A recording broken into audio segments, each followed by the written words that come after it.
Yep, I'm ready. All Why right. I shouldn't eat So sugar.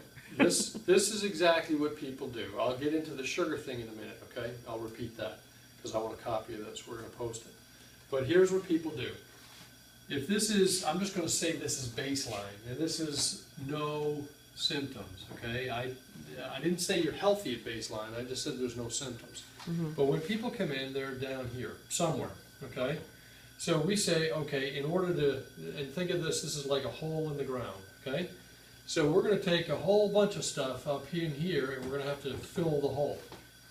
All right, what is this? This is time, effort, money, supplements, exercise, whatever we have to do, right? Whatever we need to do to bring you from here over time up to baseline, okay?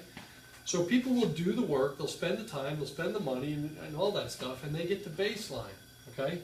All of this stuff is stuff that you filled the hole with. And baseline is the optimal where you want to Baseline, be? no, baseline is just you have no symptoms, Okay. okay? I'm just saying baseline, okay? I'm not saying this is the expression of your optimal genetic potential, Okay. okay? That would be my definition of health. But then what happens is you get to here. Remember, we have no symptoms. So it's kind of like I have a car and it's got a rattle. I go fix the rattle and I don't think about the car anymore when I'm driving. Does that make sense? Okay. So what happens now is I have no symptoms. So people start thinking, well, I don't need to do these things anymore because I fixed myself.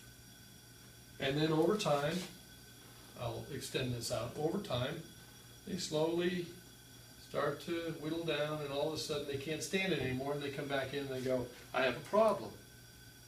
And then I ask the question, well, did you continue to do these things? That is the things that got you to here.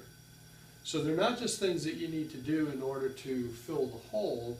Those are the things you need to do in order to send your trajectory that way. Okay? So as it pertains to sugar, if a half a teaspoon of sugar will keep candida yeast alive for an entire, it'll keep it alive for a month, okay? And remember my analogy, I'm driving by a pond early in the morning and I see black water, clean pond, okay? You see this in the summer all the time.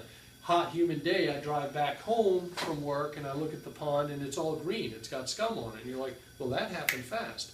That's what happens when you feed candida yeast sugar, just a little bit. It's the right environment. Boom, all of a sudden it blooms, right?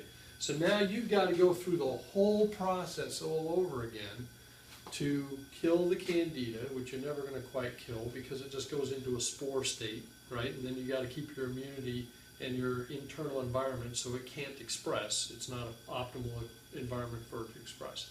Does that make sense? Yeah. Okay, so the idea is you've got to continue to do the things that got you well, and the more you continue those things, the more you'll move away from baseline and you'll start to express your optimal genetic potential. That's what I define health. But remember, health is going to be influenced, or disease, lack of health, is going to be influenced by physical, chemical, emotional, spiritual stresses and traumas, and whether you adapt to them, meaning you get bigger, faster, stronger, smarter, or whether you compensate. Remember, every time you compensate, you become less adaptable. You have to compensate more, less adaptable, compensate more, less adaptable, right? And you're going to kind of end up back down in the hole.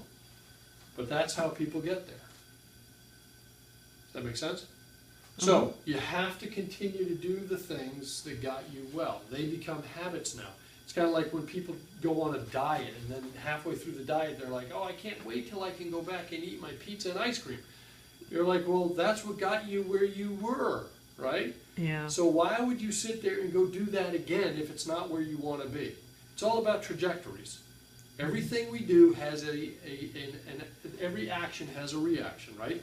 And that reaction is either going to be adaptation, I'm getting bigger, faster, stronger, smarter, I'm expressing my genetic potential, right? Or it's creating a compensation, meaning I'm digging myself deeper into a hole. Because the more I compensate, the less adaptable I am, the more I have to compensate, the less adaptable, and all of a sudden one day I wake up and I go, I can't stand it anymore, I can't see any light. Well, okay, your hole turned into a tunnel. right? And now we gotta go do the work again. Rather than just creating these habits that continue to move me farther away from what most people consider baseline. Because again, if you're just feeling well, meaning you have no symptoms, does that really mean you're healthy? No. I mean, how many people do we know that are around 49 years old, they dropped dead of a heart attack, and everyone's like, oh, well, they were a runner in such great shape and in perfect health. No, they weren't. Obviously they weren't. Mm-hmm. Right? Yeah. They just didn't have any symptoms. But let's go with another analogy. If this is the water line, right, and I see an iceberg, is that the iceberg is just floating on top? Or is this huge mass of stuff underneath it? So most of what's going wrong is under the water line. I don't even see it until it pops up. Yeah, that's a Okay, so great I'm using analogy. sort of mixed analogies on the same drawing. I don't know if that works for you, but that you understand what I'm trying to get Yeah, that's a across. great one. Okay? So maybe that'll help. Thank you. You're welcome.